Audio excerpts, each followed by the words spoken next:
Welcome everyone to the fifth round of the Prague Masters 2025. We have Samuel Shankland on the screen. He's taking on Wei Yi. This is the fifth round and Shankland has been really in aggressive mood in this entire tournament. While Wei Yi, who had a tough start, won in the previous round, so he would be looking to keep up the momentum here. Let's see what Shankland opens the game with. He adjusts all his pieces and now opens with d4.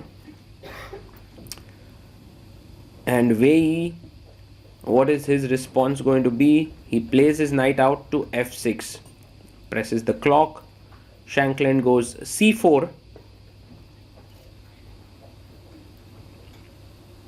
and now the main move here is e6 or g6. He goes for e6,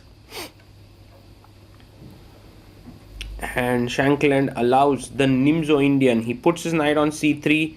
He's looking to play the Nimzo Indian if Wei Yi plays bishop b4, and Wei Yi does go for it. Bishop b4 on the board.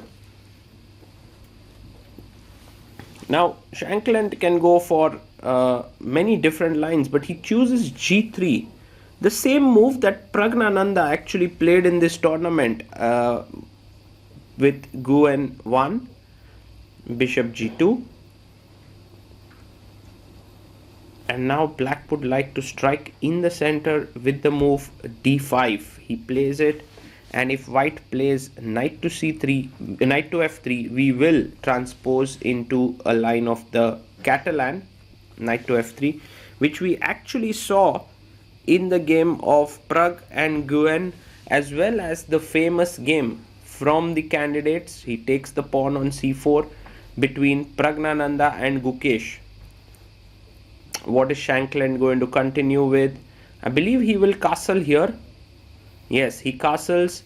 So he doesn't really care about the c4 pawn. He would like to grab the center with e4. Now the knight comes out to c6, attacking the pawn on d4, and white plays a3. The games have continued. Bishop e7, e4 with a6 in Gukesh and rook b8 in one Guen.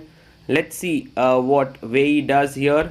He takes the knight on c3. So he takes this very pragmatic decision that Sam Shankland would be well prepared with bishop e7. So let me take on c3. You can see the clock timings. Shankland has 1 hour 33 minutes. Takes back the pawn, bishop on c3. And now comes the move knight to a5. The idea of this move is to look at this b3 square as well as control the c4 pawn.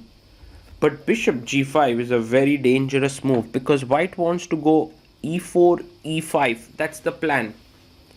And if Wei Yi plays h6, by the way, he first strikes in the center with c5. But just so that you know, h6 is met with bishop h4, and you can't go g5 because this sacrifice is very dangerous for black with e4, e5 coming up. So c5 played, and now e4 on the board, threatening the move e5, winning material. h6 is kind of forced now. It's very important.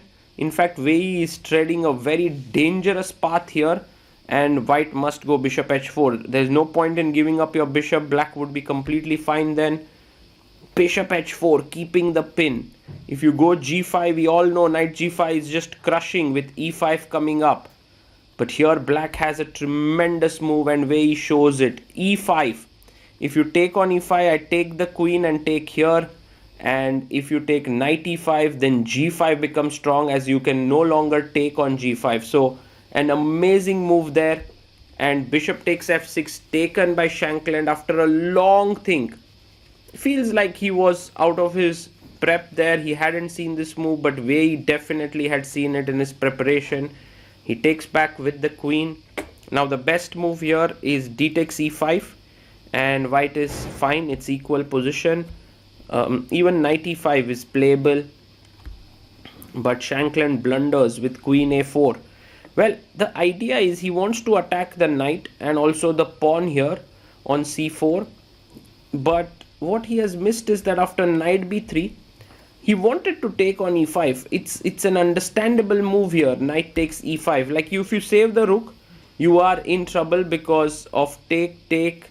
Let's say take, and basically bishop g4 with a very strong position. But knight e5 was his idea. Giving up the rook.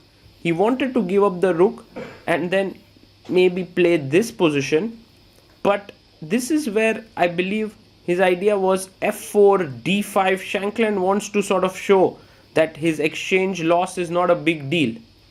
But here, I mean, any normal human being would generally take on a1. It's not even a bad move. It's an excellent move.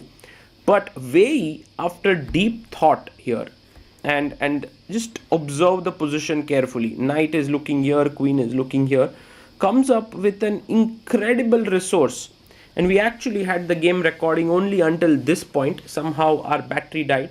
So I'm going to show you now the remaining game on the board for you to enjoy and learn from.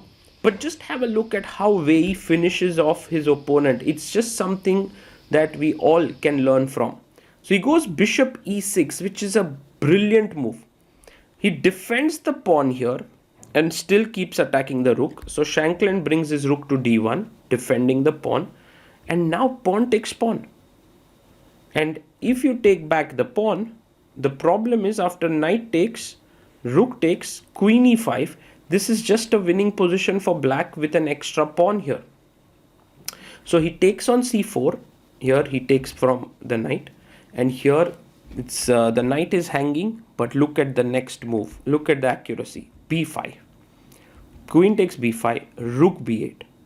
Queen goes back. And now d takes c3. And although the material is even, it's completely losing as c2 is coming in.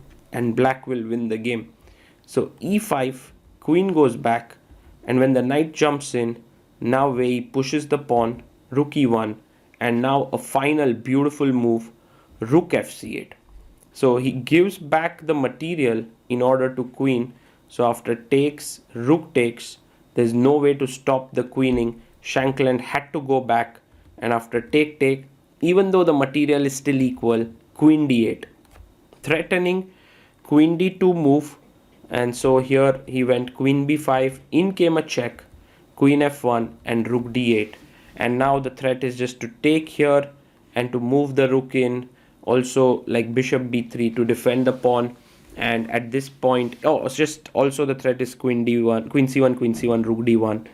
And even though the material is completely even on the board, Sam Shankland resigned and Wei Yi scored a beautiful win. Just to keep in mind this amazing point that we saw in the game that can be very useful is this move e5 by black. Lot to learn from Wei Yi, the way he plays and the way he converts such games.